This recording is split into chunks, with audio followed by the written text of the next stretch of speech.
Here are the horoscopes for the week of the 16th to the 22nd of July 2018. We are coming out of a week with a grand trine in water, and that brought many emotions to the surface, whether on a personal level or with the Cancerian sun to do with family issues, and also on a political, social scale. So many people reporting repressed anger coming up, and there was a real good opportunity to cleanse and release over the last week. This week we have a grand trine in Earth, so this should be able to centre and strengthen our core now. Once we've released everything that needed to come up, then the question is, what do you stand on and for? So we can dig deep to get to the heart of the matter, and part of this grand trine is Venus in Virgo. So Jupiter has gone in and dug up a lot of things in Scorpio. Jupiter's now direct, as we spoke of last week, and Venus will be able to slowly filter all of that information, all the situations, all the thoughts, feelings and beliefs through the heart, and be able to sort the wheat from the chaff. So there's a filtration system going on now as part of this grand trine. The other aspects of the grand trine are Saturn in Capricorn. Saturn is currently retrograde as well, taking us back to build some firm foundations, to really analyse and inspect our core beliefs and whether they're supporting us or not, or whether we need to deconstruct some of the programme in order to stand lighter and freer. And Uranus in Taurus helps there. There's a purification of the heart there. There's an enlarging. Once we liberate some of the emotional conditioning, then we should feel purer and lighter and be able to stand in the light of truth there. So a very comforting, very nourishing, very stable Earth trine coming in just after all of the emotional immersion and the depth charge that the water trine brought up last week. To help us with that, we still have Mars retrograde in Aquarius. And this is currently opposite the North Node in Leo, which is where we're all heading as a group, so the collective consciousness is being purged here. To do the research to rise above the lower vibrations, to maintain your own higher vibration so that you can't be manipulated by the collective field. There's been lots of anger, like I say, protest, which has been exaggerated and exacerbated under these skies.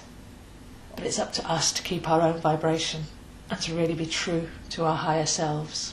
So at the beginning of the week, we're filtering all this information, we're inspecting deeply the meaning of anything that's been brought to awareness and sifting through, discerning between core truth and programmed belief. By Thursday, things seem to become a bit more fluent. There's a moon in Libra, bringing a sense of flow and grace and ease back into our lives. With that lightness of heart and a poetic spirit, we can engage in the present moment and embrace our freedom, our independence, and our ability to decide for ourselves. By Friday and into the weekend, we're in the last few days of Cancer, so a good chance to look back and reflect over the whole month.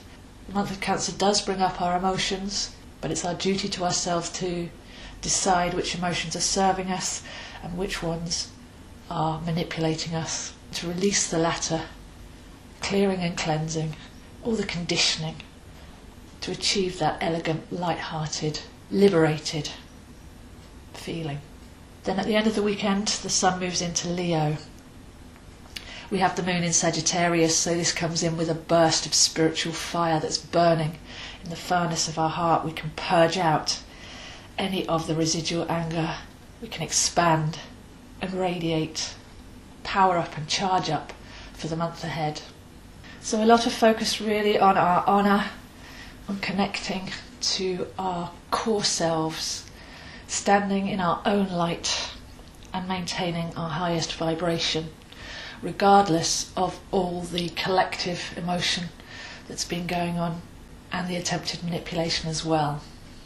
I feel a very useful tool for actually being able to look at our emotional conditioning and our inner rhythms is to start to work more closely with the moon cycles.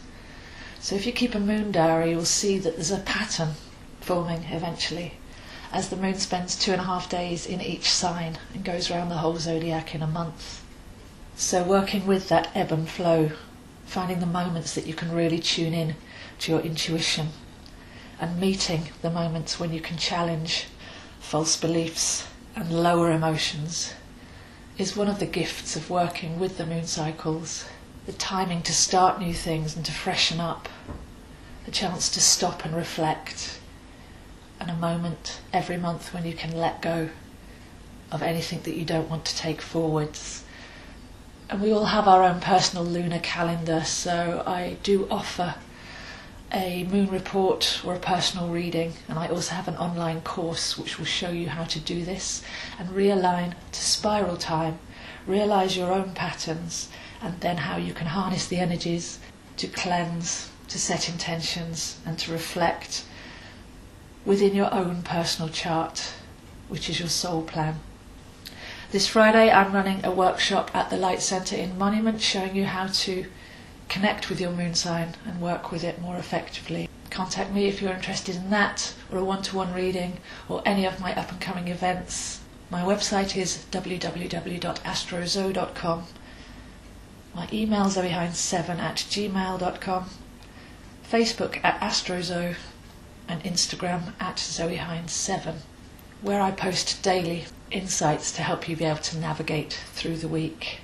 So please do share and subscribe this video, and I would love to hear from you. So that's it for this week. Wishing you a wonderful week.